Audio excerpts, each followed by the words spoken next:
Bapak Ibu Saudara yang saya kasihi dalam Tuhan, kalau kita ingat kehidupan Raja Saul, maka kita akan banyak hal yang dapat kita pelajari. Namun dalam perenungan kita hari ini, ada ungkapan Samuel ketika Saul melakukan kesalahan. 1 Samuel pasal 13. 1 Samuel pasal 13 di ayat yang ke-13 dan 14. Saya baca buat kita semua ya. 1 Samuel 13 ayat 13 dan 14. Kata Samuel kepada Saul, "Perbuatanmu itu bodoh. Engkau tidak mengikuti perintah Tuhan Allahmu yang diperintahkannya kepadamu.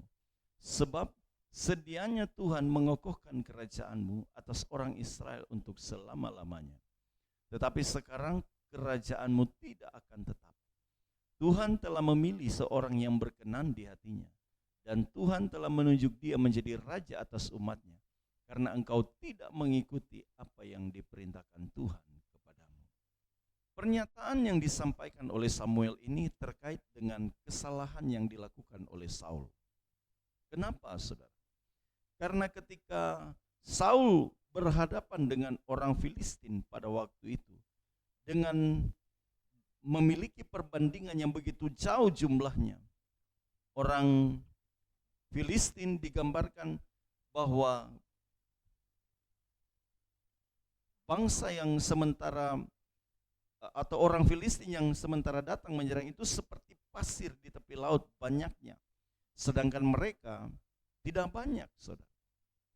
Orang Israel pada waktu itu dalam kepemimpinan Raja Saul tidak banyak, sehingga dalam cerita sebelumnya diceritakan bahwa banyak rakyat yang telah melarikan diri, banyak yang sudah mulai ketakutan, bahkan ada yang sudah sampai harus lari dari medan peperangan.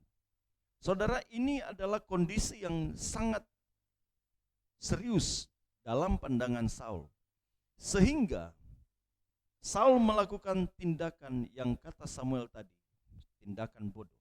Kenapa, saudara?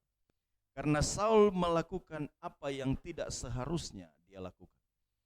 Karena dalam metode yang diberikan, seharusnya sebelum maju berperang, seluruh bangsa Israel harus mendengar apa yang dikatakan oleh Tuhan. Dan tentu itu harus melalui nabi, nabi yang harus mempersembahkan korban. Nabi yang dipilih Tuhan dalam hal ini Samuel. Jadi mereka sementara menanti Samuel sebenarnya untuk mempersembahkan korban dan bertanya kepada Allah apakah mereka harus maju menyerang atau belum. Tetapi saudara, karena kondisi yang sudah semakin tidak menentu, Samuel atau maksud saya Saul mengambil sikap dia sendiri yang membakar korban bakaran yang seharusnya tidak boleh dilakukan. Maka ketika dia selesai mempersembahkan korban, Samuel datang. Saudaraku, disinilah pernyataan Samuel, "Kamu bodoh." Saudara, yang pertama yang dapat kita lihat, mengapa Saul dikatakan bodoh. Yang pertama, di mana semua orang mengalami ketakutan, ternyata Saul juga dalam kondisi ketakutan. Saul lupa bahwa Allah yang ada di barisan bangsa Israel adalah Allah yang sama ketika memimpin Musa dan Israel, ketika memimpin para hakim. Demikian di Allah yang sama juga yang memimpin mereka. Allah yang memimpin bangsa Israel tidak pernah terlambat untuk menolong. Bahkan dalam kondisi seperti apapun Allah dapat memenangkan segala peperangan. Tetapi Saul bodoh, dan kebodohannya itu karena yang pertama, Saul menghadapi segala sesuatu dengan pikirannya sendiri, dengan ketakutan.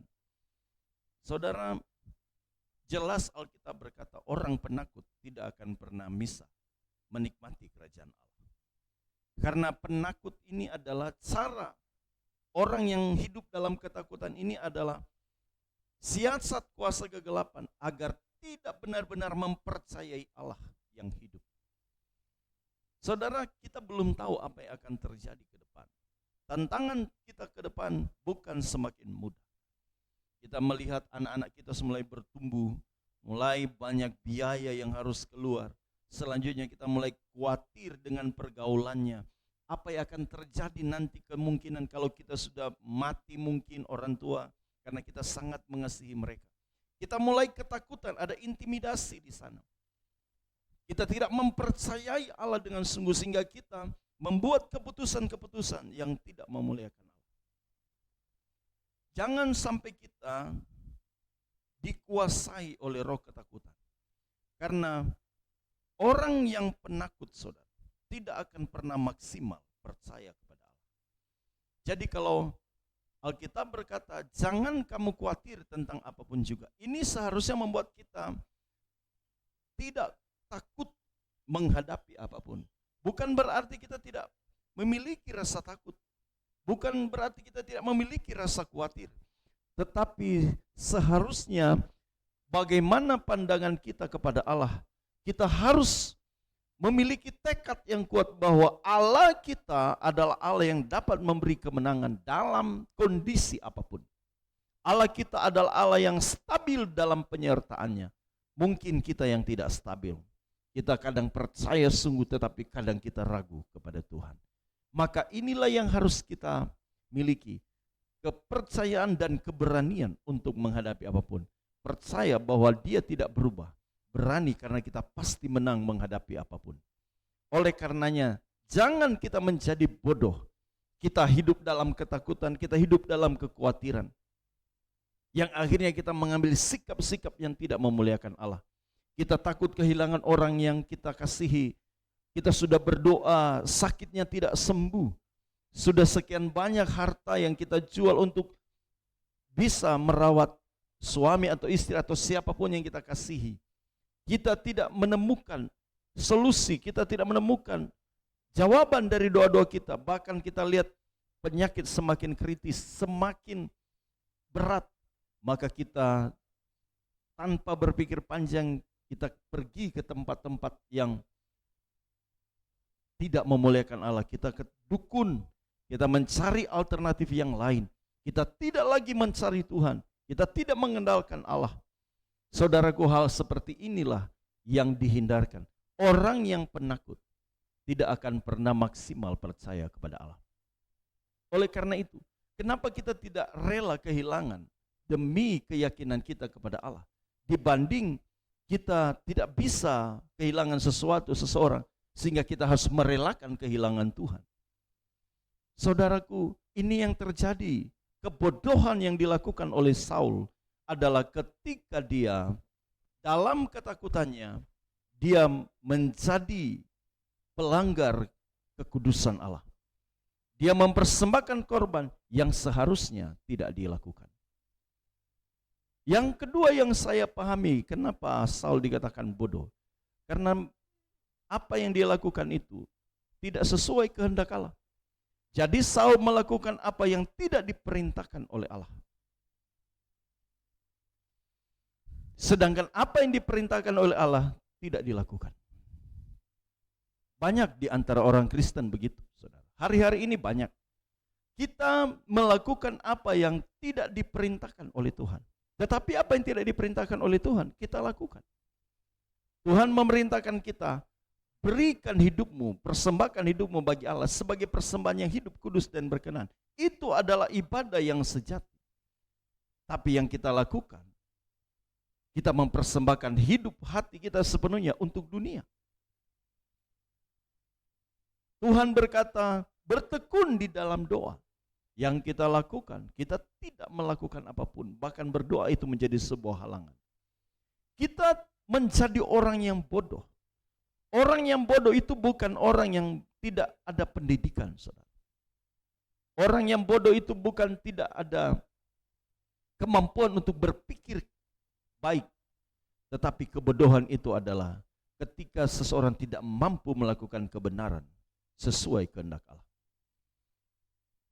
Jadi kita yang merasa diri benar, yang merasa diri baik, tapi kalau yang kita lakukan tidak sesuai dengan kehendak Allah, saya pikir apa yang kita lakukan adalah sebuah kebodohan. Kebenaran kita bukan soal apa yang kita tahu. Kebenaran adalah apa yang kita lakukan. Kebenaran itu terkait masalah perbuatan kita, bukan pandangan kita, bukan cara berpikir kita, tetapi apa yang kita perbuat. Saul dikatakan Samuel, engkau bodoh karena melakukan apa yang tidak seharusnya kamu lakukan. Kita menjadi orang-orang yang sebenarnya bodoh dalam pandangan Allah. Walaupun kita merasa kita ini tahu segalanya. Tapi kita bodoh, kenapa? Karena kita justru mengejar apa yang tidak perlu dikejar. Kita banyak mengejar harta. Kita banyak mengejar kedudukan. Kita banyak mengejar popularitas. Kita banyak mengejar penghormatan manusia. Kita mengejar mimpi-mimpi kita yang menurut kita itu kehendak Allah, tapi sebenarnya itu hanya untuk kepuasan ego kita. Kita pikir itu adalah kebenaran, tetapi sebenarnya itu bukan kebenaran. Kebenaran adalah setiap tindakan kita selaras dengan kehendak Allah. Apa yang kita lakukan seharusnya itu yang diperintahkan oleh Allah. Kita diajar oleh Tuhan, mengasihi Tuhan, selanjutnya mengasihi sesama. Kita justru tidak mengasihi Allah dengan segenap hati, bahkan kita cenderung membenci sesama. Oleh karenanya, saudara, jangan kita menjadi orang yang bodoh. Jadilah orang yang senantiasa melakukan kehendak Allah. Dalam segala hal, dalam segala perkara, kita memuliakan Allah. Tuhan memberkati kita semua. Amin.